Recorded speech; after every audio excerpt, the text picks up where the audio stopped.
everybody, this is Jack Hammer of the Santa Rosa Press Democrat. Hope you all are doing well tonight. Sorry about the technical difficulties on the original launch of this video. Wanted to come in and just break a little bit of the news that broke today and discuss that. Number one, Jimmy Garoppolo returning to practice for the 49ers on Wednesday as the 49ers get back to their first day of preparation for their big matchup that's coming up on Sunday against the Los Angeles Rams. Jimmy Garoppolo is going to have a chance to play in this game. And if he's going to be playing, it means he's going to be starting. The veteran quarterback, he went through a throwing session on Tuesday. That was the first time he'd thrown a ball since December 23rd in Tennessee in that loss. And according to Kyle Shanahan, it went well. At least good enough for him to be able to have a limited participant in practice on Wednesday.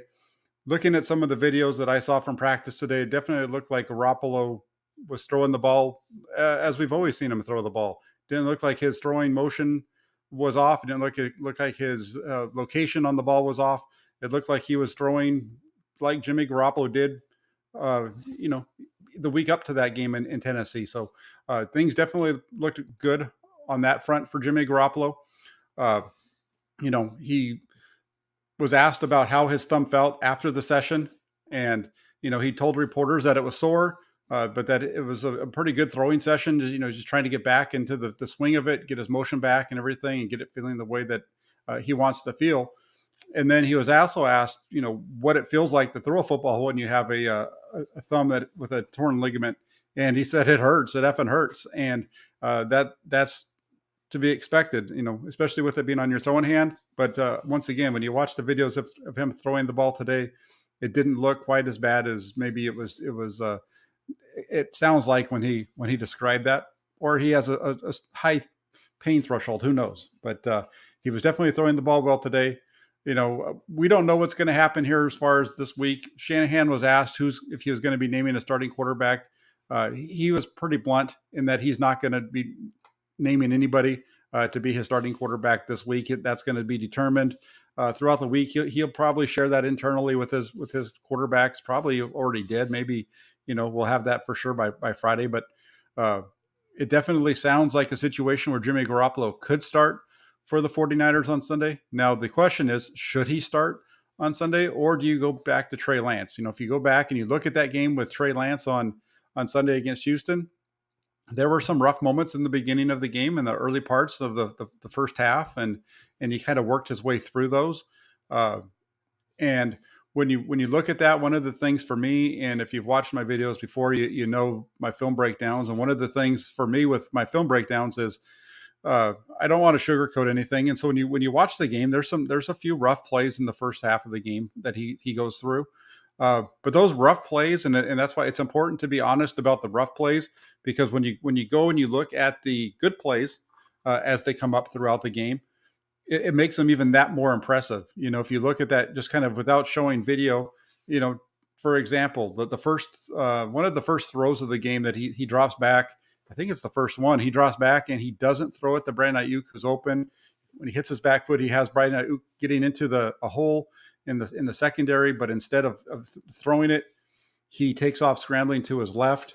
They come back to that same play right before half, except for having to go to the left, it's going to the right, but it's the same exact play. Everything's the same. The only difference is that instead of having a wide receiver in the backfield next to him that motions out, it's JaMycal Hasty. But other than that, it's exactly the same play. And then he rips that one in for a completion and a big gain at the end of the first half. But when I watch the breakdown and I watch some of the things that I hear being talked about this game, people don't want to bring up the bad stuff. They only want to talk about the good stuff. But I think if you look at the bad stuff that happened in the first half, and then you watch the way that game progressed, it makes you appreciate that throw at the end of the first half so much more.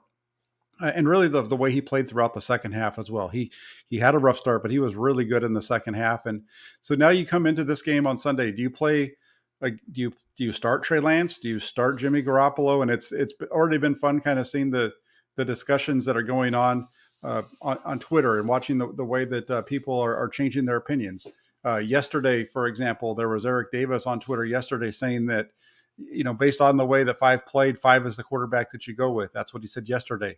Based off of the information that we saw today, which was the way that Jimmy Garoppolo was throwing the ball at practice, he changed that, and he said something along the lines of if he's somewhere around 75% of Jimmy Garoppolo is better than 100% of Trey Lance. And so now, depending on where Garoppolo is, he might be in favor of starting Garoppolo instead of just throwing him off to the side. So yeah, that's just Eric Davis, not trying to throw any kind of shit at him, but that's a guy that's played in the league, that knows a lot more about the NFL than pretty much anybody that's sitting around talking about the 49ers in these shows like myself. I feel like I know a lot about football, but I've never played in the NFL. And when you watch that, it's really it's interesting because you're seeing that throughout Twitter from the regular Joes that are out there, and all you find folks that are watching the show. So for me, I believe that it's if everything is pointing to Jimmy Garoppolo starting this game. If he continues throughout this week of practice and doing well, I think we're probably going to see Jimmy Garoppolo at the start of this game, and we'll see how that goes. With Jimmy Garoppolo and Trey Lance in the situation that Kyle Shanahan has put himself in, it doesn't matter who he starts. If the 49ers lose this game, it's going to be his fault, because the folks that believe that it should be Jimmy Garoppolo would blame him for starting Trey Lance. And all the folks that think Trey Lance should start this week would blame him if he starts Garoppolo. So whoever he starts, the fans, the folks that are fans of one player or the other are gonna have something to blame on him. So it'll be fun to watch, and it's definitely going to be a fun week the way that this thing's starting to shape up. Real quick, James asked Jack, my thoughts on Scangarello. I feel like I've seen his interaction with the quarterbacks increase in between drives. Scangarello is a guy who he's received a lot of heat from 49ers folks, fans, and so on this year. I personally don't think that he's doing anything wrong. I think he's doing a good job with what he has to work with. This is the guy who, remember, was able to get Jimmy Garoppolo up to speed in only 3 or 4 weeks and have him in position to start and win games for the 49ers at the end of the 2017 season. The 49ers, I feel like they're in a better spot at the quarterback position now, as far as the play of Garoppolo and the play that you're going to see from Trey Lance down the road, because of Rich Scangarello, than what they had last year when he was not with the 49ers, and even the year before that. In 2019, I think there was a little bit of a drop-off there when Scangarello left the 49ers. I think it's good that he's back. His interaction with the quarterbacks between drives, I don't think that that's increased. He's always done that. It seems to me, my recollection of it is that he's always sitting next to Garoppolo or Lance, whoever the quarterback is that day, talking and dissecting the plays on the pad and so on, after, in between drives. As far as have I seen the breakdown of JT O'Sullivan? I've watched about 5 minutes of it. So no, I haven't seen the whole thing. Heard he's good though. Heard he's really good. JT O'Sullivan, used to love that guy. Yeah, he was a 49er for about half a year before he got benched. He was 2-6 that year, and they benched him, and they won a bunch of games after that when they went with Sean Hill instead of him. And then, and then Luke mentions here, they moved the Saints versus the Falcons game to the same time as the Niners Rams. That's done exactly for the reason that you mentioned there, Luke, as far as hoping the Niners might be able to rest starters if the Saints lost. That's exactly one of the reasons why they did that. They wanted to have everybody playing at the same time, and so that there's none of that can go on, and it's going to be a big, the finish of these games could be huge, and ratings and the back and forth and all those kind of things. So that's why they did moved them so they're both at the same time.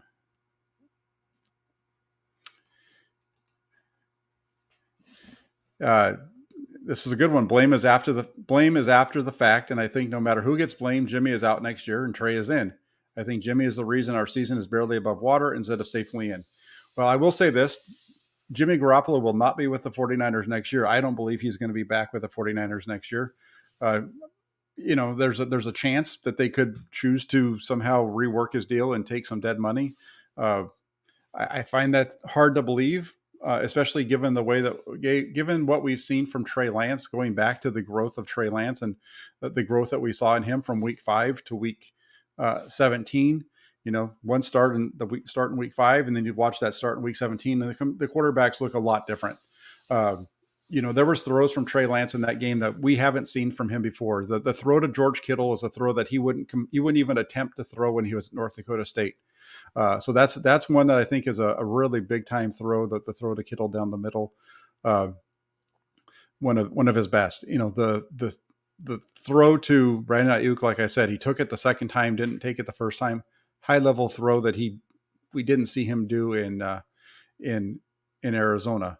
So there was some really good stuff from Trey Lance in this game, and I think that is Jimmy the reason this season is barely above water instead of safely in? There's a lot of reasons. This team isn't as strong as everybody thinks they are. Yeah, there were some turnovers by Jimmy Garoppolo, but what killed them in like I say, the first game against Seattle is if the 49ers don't make it in, it's going to be because they lost to Seattle twice and they lost to Arizona at home in a game that they probably should have won. And if you look at the first Seattle game, Garoppolo's out at halftime. It's a tie score. 49ers should have been up 10-7, but they don't have their kicker, and so their punter misses the field goal that would have put them up 10-7. Second half, they give up a big drive. They don't do anything with the ball to start off. They give up a big drive, and then it's a touchdown, and then you get the fumble on the kickoff return, and then they score right again. And now they're up by 2 scores, and the game's over really at that point, especially with Lance really struggling at the beginning of that performance in that game. And then you go to the game against Arizona, and in that Arizona game, that's not on Jimmy Garoppolo. Jimmy Garoppolo hits George Kittle down the middle of the field. Kittle's running, getting his yards after catch, gets hit, fumbles the ball. That's not on Garoppolo's fault. That takes potential points off the board. Who knows how that drive would have ended. A couple possessions later, Garoppolo hits Brandon Ayuk. They're inside the red zone, and Ayuk gets hit, fumbles the ball, and that's another turnover. So, Garoppolo did have a bad turnover in that game I believe it was the fourth quarter, but there was a lot of, or it was the third or fourth quarter, either one. But he had a bad turnover, but he wasn't the reason I believe that he lost. And then, the game up in Seattle, that was again, special teams killed him. You have the touchdown on a fake punt. You have the fumble on a kickoff return to start the second half. So there's definitely some things that went there as well. As far as the healthy cornerbacks for this game, that's one of the things that I was going to be getting into. Thank you, Adrian. How did you as well? The 49ers are definitely in some trouble when it comes to their defensive backfield. They have K'Wan Williams, Jimmy Ward, Dante Johnson, Ambry Thomas, and also now Deommodore Lenoir, all placed on the reserve COVID-19 list. Of that group, Ambry Thomas, Ward, Williams, and Dante Johnson all are in a position where they can come back and play on Sunday if they can test out of the protocol. Deommodore Lenoir, he's going to be out for Sunday because it's a 5-day minimum turnaround from the time that you entered the protocol to the time you can get out and test out. So Thomas he tested positive yesterday, or he was a positive yesterday, so he went into it there, and that means that he can get out in time to play on Sunday. Lenoir, with it happening today, he will be out. So as far as the remaining defensive backs the 49ers have, fortunately today they opened the practice window for Emmanuel Moseley. So they're hoping that they'll get Emmanuel Moseley back. Josh Norman is there, so there's 2 guys. They activated Tavon Wilson, or opened up his window, so he might be able to be back. And fortunately for Jaquiski Tartt, let's knock on wood there, he hasn't had any problems with the COVID-19 situation yet. So of the 49ers starting secondary from Sunday, there's only 2 members that aren't, and that would be, as I said, Josh Norman and Jaquiski Tartt. So right now, as it stands, hopefully you'd have Emmanuel Moseley on one side, Josh Norman on the other, and then you have Tartt back there in the free safety or strong safety, and then as it stands right now, you might have to pull up Tavon Wilson and have him be your other safety. So it'll be interesting to see how this works out for the 49ers, but I know that they're hoping to get these guys back and have them test back out of the protocol and be able to play on Sunday, and that's their goal. So that makes it for those secondary guys that aren't able to practice this week. It's going to be really heavy for them on them to be able to take mental reps and practice, without being able to be on the field. Heavy mental rep, heavy film watching week for the 49ers secondary. And I haven't done any kind of research on this, but it sure seems like the teams that have struggled with COVID issues during this season have then come out in the game that week and performed at a pretty high level. Don't ask me why that's the case, or if that's 100%. I'm not sure. If you guys know better than me, let me know. But it sure seems like those teams have been able to get out there and do a good job. So yeah, as Matthew asked, it's a minimum of 5 days. So that's why it's a minimum of 5 days if you go onto the list. That's why you're without Deommodore Lenoir because of him going on there today, and they're lucky that with Ambry Thomas it was last week, or excuse me, yesterday. So, the other part of that too is it's back to the ability to get the pass rush going. The 49ers had a lot of success against the Rams. The defense really, in a lot of ways, it was a really good full team effort. But if you remember back in that game, that Monday night game earlier this year when the 49ers won, that started off with the defense making a big play. That game opened up with Jimmy Ward getting the interception on a deep pass. That was big for the 49ers. And then the offense drove the ball down the field on one of their 290-plus yard drives to score a touchdown. And then I think it was a couple series after that, you have the maybe even the next series for Los Angeles, you have the Ward pick six, so the 49ers defense and the 2 turnovers right away in that game, and 49ers get up 14-0, and that allows them to kind of settle in. And if you remember that game, Los Angeles moved the ball well. They moved the ball, other than those turnovers in the beginning, they moved the ball up and down the field on the 49ers. But they couldn't get the ball into the end zone one time. Instead of kicking a field goal, they tried a fake and they got shut down. So I would go into this game and I would expect to see, let's just say all these guys come back for the 49ers and they're fully healthy. Let's just look at the game that way. If the 49ers, if that were the case, I would still expect to see Los Angeles move the ball up and down the field on the 49ers. But as long as San Francisco can keep the plays in front of them and stop them and force them into the red zone and have them make plays in the red zone, I feel like the 49ers defense can win there. We've seen the 49ers defense do a very good job in that area of the field. We saw them do it last week against Houston. We saw them do it against Atlanta a couple of weeks ago, 3 times. So there's definitely something to and the 49ers did it to the Rams in that first game. So there's definitely something to the 49ers ability to stop teams in the red zone. They're a bend but don't break defense, but they also come up with some big plays here and there along the way, and they're going to need that. They're going to need that pass rush of Bosa, and that's another piece. I'd written an article a while back now. I retweeted it earlier today, but the 49ers pass rush has really stepped up over the second half of the year. It looked like the pass rush was going to struggle. They lost D Ford.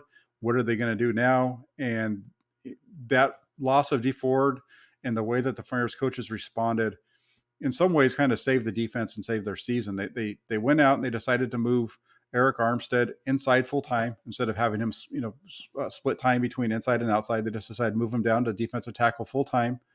And then they put Samson Ebicom out on the edge full time. And those two players have done a very good job there. And you've actually seen the 49ers hits and sacks and all those kind of things have increased, with the exception, they got slowed down quite a bit there against Houston, but for the most part, they really have stepped up and played better over the second half. And I didn't even mention the use of Arden Key getting pushed, played inside, and having Eric Armstead and Arden Key rushing from the inside with Nick Bosa on the outside. That's all been really good, and it's led to Key having a career year for the 49ers here in 2021. James asks, is Cam Akers going to play? I know he's practicing for the Rams. They're trying to get him back, so there is a possibility that you're going to see Akers back this week, and that would be a big boost for the Rams. The Rams ran the ball decently in that first game, but if they can get Akers back, and he's going to be coming off of a torn Achilles, and he's coming off really early. So is he going to be able to play at the same level as he was as he was in last season? That'll be something to keep an eye on if they do bring him back. David asks if there's any news on Greenlaw, and yes, Dre Greenlaw was back at practice today. He participated. He was a limited participant in practice. They are trying to bring him back. Same thing with Maurice Hurst. He was also a limited participant in practice as well. So the 49ers are struggling with their health in the secondary because of COVID, but the rest of the team is getting healthy for the most part. And you're seeing today they did bring. They also brought in, who else did they bring off of they brought in Mohamed Sanu as well. Had his practice window open, and I already mentioned Tavon Wilson. But the Sanu one, I'm not sure how big of a deal you would make of Sanu. He's a nice veteran presence, but I think you would want to slot him in behind Juwan Jennings and the other group that you have right there. For me, I think Mohamed Sanu is a really nice player from a veteran standpoint to help work with your younger players, but I'm not sure if he's a guy that I want to be getting reps or taking reps away from any of the young guys. I'd rather see Juwan Jennings continue to get his reps. I'd rather see, the top three guys are going to still get theirs. Maybe he's the fourth guy and takes over for Trent Sherfield on the offensive side. Who knows how that will play out? But another thing to think about as you look at this game and you're trying to figure out what's happening with the quarterback position, I think you need to go back and the 49ers against the Rams in that first game, Jimmy Garoppolo played very well. He didn't push the ball down the field a whole lot, but he had a good game against the Rams in that first contest. What's key about that game and the way that they played, they were so bent on running the ball and keeping themselves in third and manageable, third and shorts, and so on and so forth. And it really played to their advantage, played to Jimmy Garoppolo's strengths. And Garoppolo in that game against Los Angeles on third and fourth downs, he dropped back to pass 10 times. He got sacked once. It was a loss of 3. But the other 9 times that he did throw it, he was 7 of 9, 123 yards, and 2 touchdowns in the game. And so, that's part of it when you're looking at this and you're trying to figure out, okay, do I go with Jimmy Garoppolo or do I go with Trey Lance? I can understand both sides of the coin here. I can understand wanting to go with Trey Lance because of what you saw the second half of last week. I can also understand wanting to go with Jimmy Garoppolo because of his ability to get the ball out of his hands quick. He's shown that he can beat the Rams in the past. He's been pretty good against them now the last 2 times he's played against them. And it's funny too, you look at the games last year, and last year they were able to beat the Rams down in Los Angeles with Nick Mullins at quarterback. And I would expect to kind of see some that type of a game on Sunday. And what I mean by that is, if you remember that second matchup between the Rams and the 49ers last year, it was a much tougher ball game.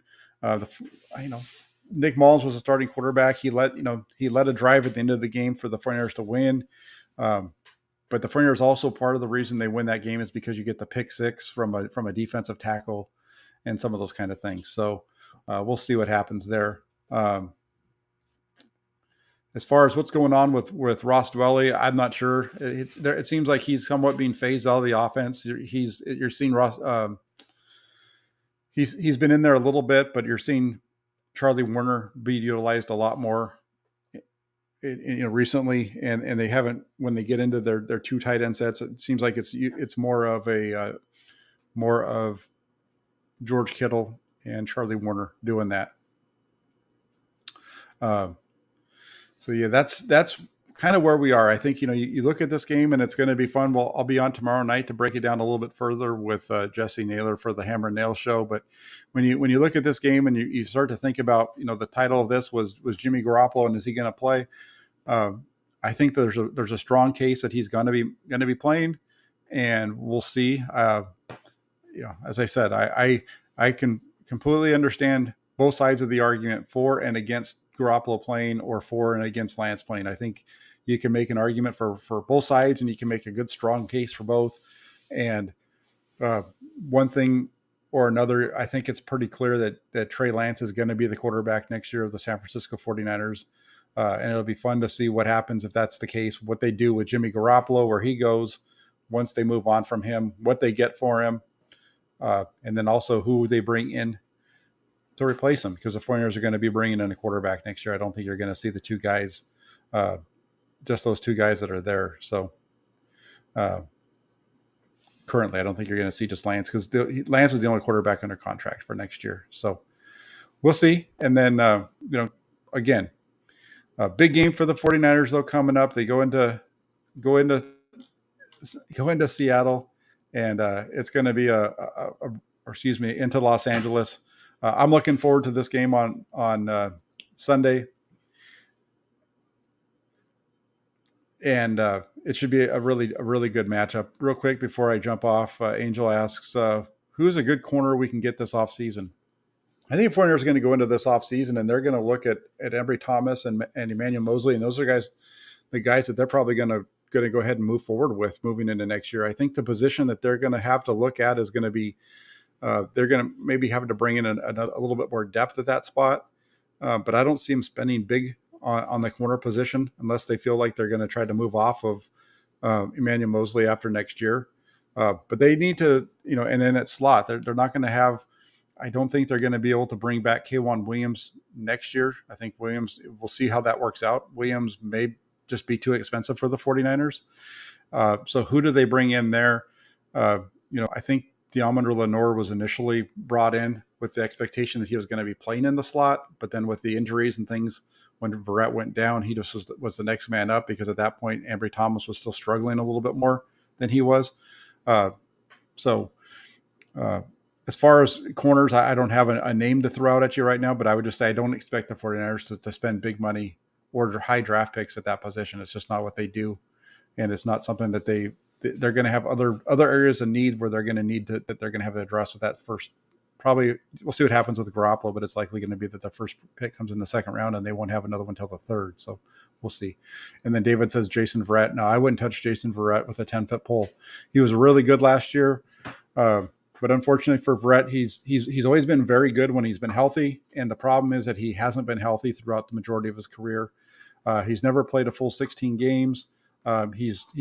He's never backed up playing as many games as he played last year with being able to do it again the next year. So that was an interesting move when they decided to do that this year. So I wouldn't expect bringing in Jason Verrett, unless the only way you bring a guy like Jason Verrett back is if you're bringing him on a vet minimum type deal, with the expectation that he's going to be a backup, because that's a really good backup to have. Same thing I would say the same thing about the running back room with Raheem Mostert. Do you re-sign Raheem Mostert, or do you let him walk because his contract expired at the end of this year? If you can get him to come back on a vet minimum type deal where he's going to have a very defined role as your backup running back, we've seen what a player like Raheem Mostert can do for the 49ers offense this year. And what I mean by that is the Raheem Mostert type player for the 49ers over the second half of the season has been Deebo Samuel. Deebo Samuel, with his ability to break runs, really is filling in that role of Raheem Mostert. So those are two guys that I could see being brought back. If you can bring them back as backups on 1-year deals at a minimum cost, that's where I think you bring those guys back. But other than that, you don't do it. That's just my opinion on that. We'll see how it works out. It'll be fun we're almost there.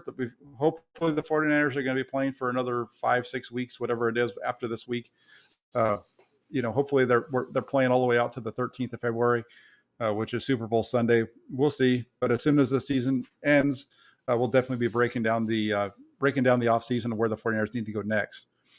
One thing I can say, though, is it's fun to be talking 49ers football in a meaningful game here in January, instead of having, being 2 or 3 or 4 weeks or even a month and a half into breaking down who your draft pick should be, what they should do, and all those kind of things. It's actually fun to be talking about a big game coming up in the season at the end of the year, instead of the draft like we've been doing for 3 of the last 5 years.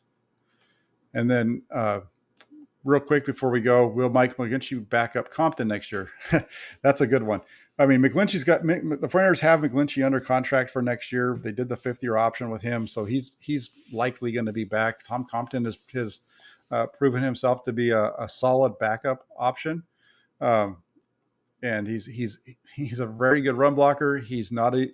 I know people get on Mike McGlinchey about his pass blocking, but McGlinchey is a better pass blocker than Compton. That's for sure. I think as far as the cost for McGlinchey, though, somebody asked me that question earlier in the week or last week, and you can make a pretty solid case that keeping Tom Compton and letting Mike McGlinchey walk is actually a better deal for the 49ers in terms of what they cost. For the cost that you get for Compton versus what you get for McGlinchey. You're getting a better run blocker with Compton, it seems like, and you're getting a better pass blocker with McGlinchey, so they kind of even each other out a little bit. With Trey Lance in the backfield and his ability to move around, maybe a guy like Compton and saving the cost there works. But I'd rather have a better right tackle than both of those guys. If you could, it's funny that right tackle spot is kind of like the quarterback spot, right? If you take McGlinchey and Compton and you smash them together, you get a pretty good right tackle. And I think if you were to take Jimmy Garoppolo and Trey Lance and put them together in some ways, you'd have a really good quarterback. And I think Trey Lance is going to be better than Garoppolo anyway as time goes on. Because of his arm strength and those kind of things, and his willingness to make some throws down the field, and his ability to as well. But just the one thing that when I say putting Garoppolo into him, it's just the ability to get the ball out quick. We saw Lance make some really good quick throws on Sunday, but if he doesn't have quite that same quickness in his delivery as Garoppolo does at times, but hey, you're gonna pick and choose what you can, and from what we saw of Trey Lance on Sunday, I feel like the 49ers made a really good choice to manage him the way that they did this year. Let him develop on the practice field, away from the wins and losses, and take a long range approach. And in doing so, the 49ers have put themselves in a position to make the playoffs this year, and they've put themselves in a position where they're going to have a quarterback who has really benefited from sitting on the bench.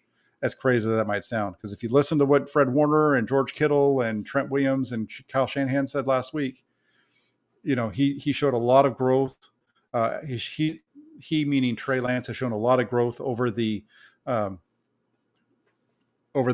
last month and a half or so, as he's started taking more risks on the practice squad and trying to make throws that you can't do. So it'll be fun to watch Lance as he continues to grow. And then how do you think Lance matches up with the Rams if he starts?